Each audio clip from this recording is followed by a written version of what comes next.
That's not true. I think different sectors of the media, they try to say different things depending where they're getting their information from. But as the captain of this team, I must say, I've clarified it before, I must say, yes, we did have a meeting with the NFF. Players, footballers, this is their career. We're professionals. They're entitled to certain things. What was asked for is nothing different from what the players are used to getting when they're playing for the national team. I have been opportune and privileged to, this is my third World Cup. What they asked for is what we got 2002, is what we got 2010. So there is no difference. It's just we as Nigerians, we leave things till the last minute, till close to the game before we start attending to situations. Sadly enough, after the Nations Cup, I've not been around to address this situation. So that's one part. But we have to learn how to do things quicker because this is like a tradition that has been going on. So why do we always leave things to the last minute? As you can see, other nations held their country to ransom. We didn't. We trained, we played friendly games, we traveled to Brazil. We did everything right. We just had a peaceful and a quiet meeting. How the news came out to the media, I don't know, but no one here held Nigeria to ransom. We're all happy. We're all ready to play for Nigeria. It's a privilege for us, and we're just enjoying it. It's just players are entitled to certain things, and they should be given what they deserve and they're right. Look at the players playing in Nigeria. Most of them, this is a life changer for them when they have this money. It won't change my life. But as a captain of the team, I know what players deserve. If you give these things to these players, they will go home, their family will be changed, they will be happy because they worked hard to get here. Every country, most countries do have appearance fee. And this is part of the things that we spoke about.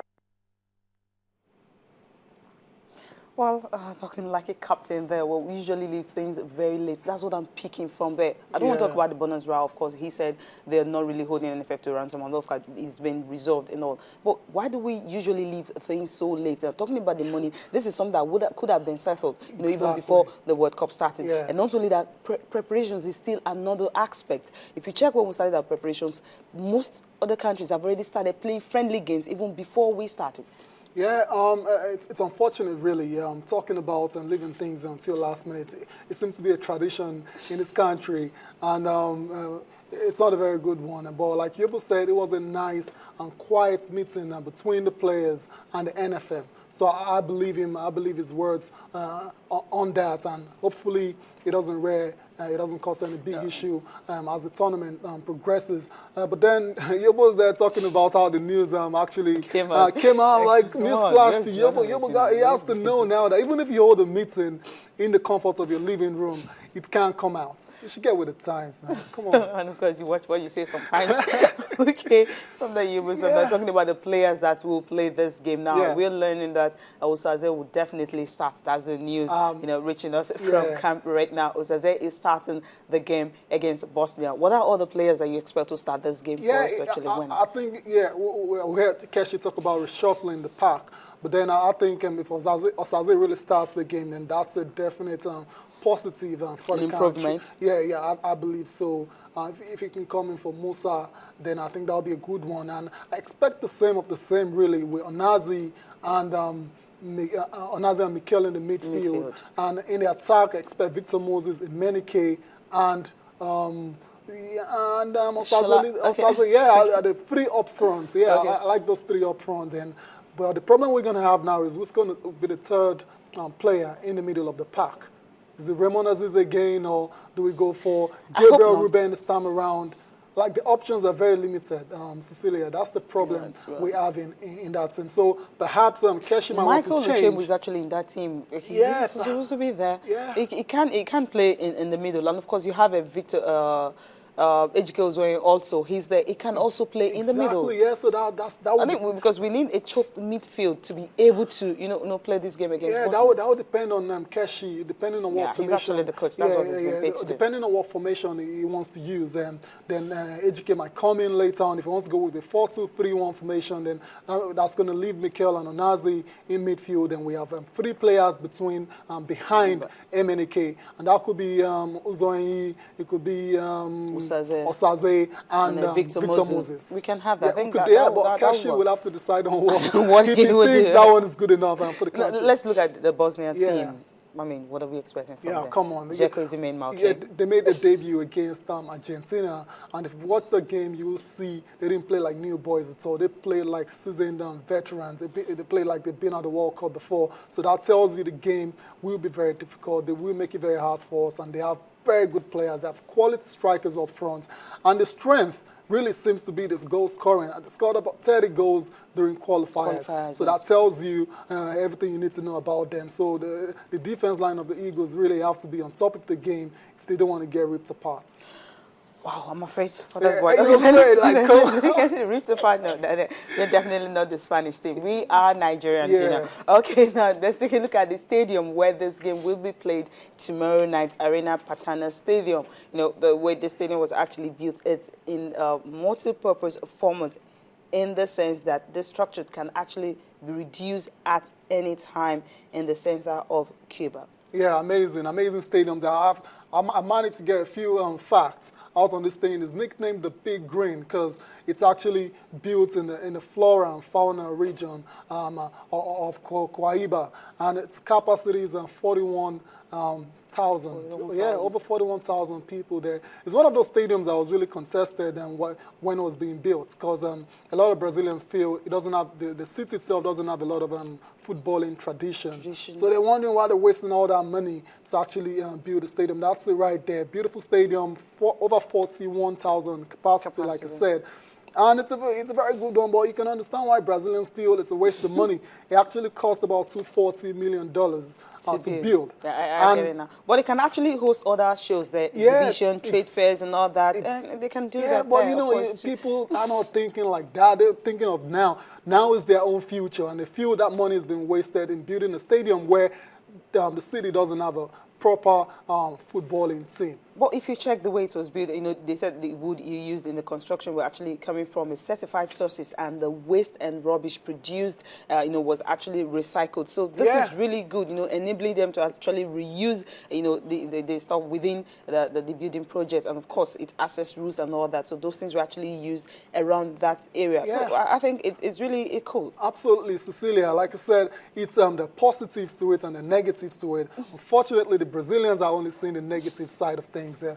But what can they do now? The stadium is ready, and it will host the Eagles versus Bosnia. I'm sure Brazilian fans will come out and enjoy the game as well. Yeah, definitely. They just have to, because they love the Super Eagles. Exactly. Okay, now look, let's take a look at the results. Some of the matches decided yesterday, and of course, well, for Cote d'Ivoire, after winning their first game, they lost to Colombia. The Colombians definitely were everywhere in that particular game. Well, you would say it wasn't really a good one for them, because everyone expected them to beat Colombia, and of course get to the next stage. I expected that actually, because Javier was really awesome yesterday, but his goal was not just enough. No. And funny enough, the goals that were scored in 7 minutes. Yeah, incredible. Incredible 7 minutes in that game. Very exciting game as well. So, but I don't know about you. For me, I felt a draw would be the best result Cote d'Ivoire could get in this game, because the Colombians are a very good side. We saw how they took apart Greece in their first game,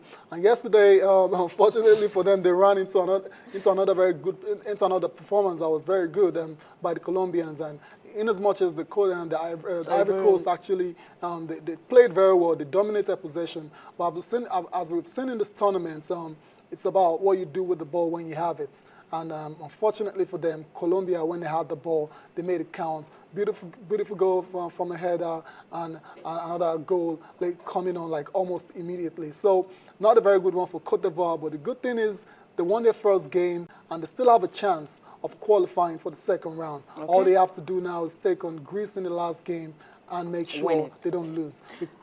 Okay, England and Uruguay. England did not have such luck. Oh, what? They have to face...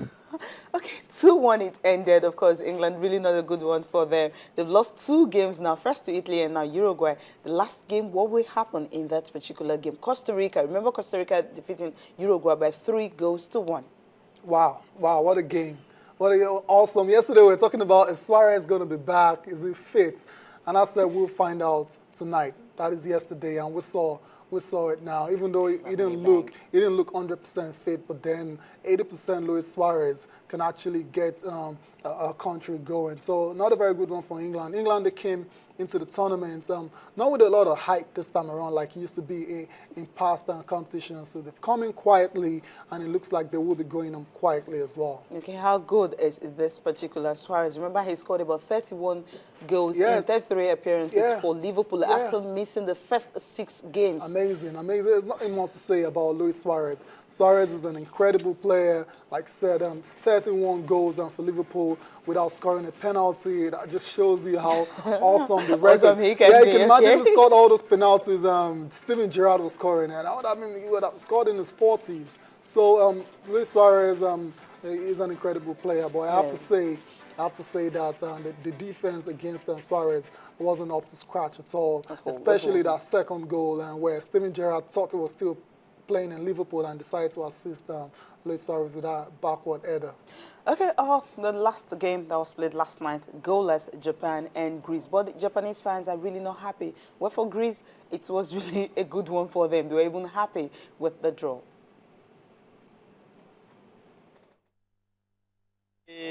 Very sad, very sad. I want to win. I want to win. Great, I'm happy with the result. We still have a chance to go through the next round against Ivory Coast, so yeah, I'm excited. Oh, bad game. Very bad for Japan. Why? Because they lost. They must win. Japan. Huh? How was the game? Oh, half no good for Japan, but Japan very good game. Greek is good, Japan is good. 50-50. Go!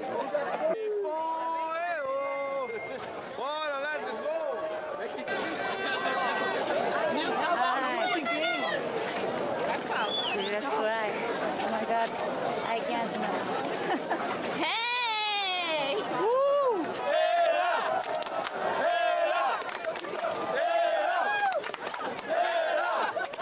How was the game? Not so bad. Unfortunately, we draw 0-0. What did you expect? Just to win. Next game, we win and we go through. That's it. That's why they're actually happy for the draw, because they know once they win their next game, they'll definitely go through. Let's just take a look at what will be happening today. The matches for tonight is definitely going to be another cracker, so we just have to whet our appetite before the game against Nigeria. Take a look at the fixtures for today, if you can have it on the screen, okay? You have Italy and Costa Rica in action, Switzerland and France, and Honduras and Ecuador. These are the matches for today. The big one for me, Italy and Costa Rica. Definitely France and Switzerland. Well, France already won. That's another big game, Cecilia. That'll be very interesting as well. So we're looking forward to Italy and Costa Rica, because that will determine the fate of England in this tournament. Yeah, but well, you're not English, so I don't know where your interest is coming from, really. But then, a lot of England fans. I have some good players there. Yeah, a lot of England fans will be looking into that game, because it might determine their fate in this competition. And Switzerland, France as well, so that's another very exciting game. Both of them sides won their first games already. So bring it on. I'm ready. Okay. Yeah. All right, Honduras, Ecuador, of course, that's the last game for tonight. All right, away from this segment now, we'll just take a break now. But with this party, that was actually heard before Wimbledon starting on Monday, where you have the likes of Serena Williams, Venus Williams, Maria Sharapova, all of them talking ahead of how happy they are, to be in this year's grass court once more.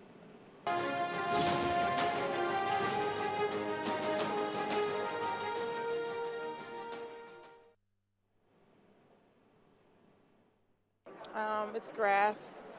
There's really just a few, three or four tournaments on grass, so it's really cool that you get to play here.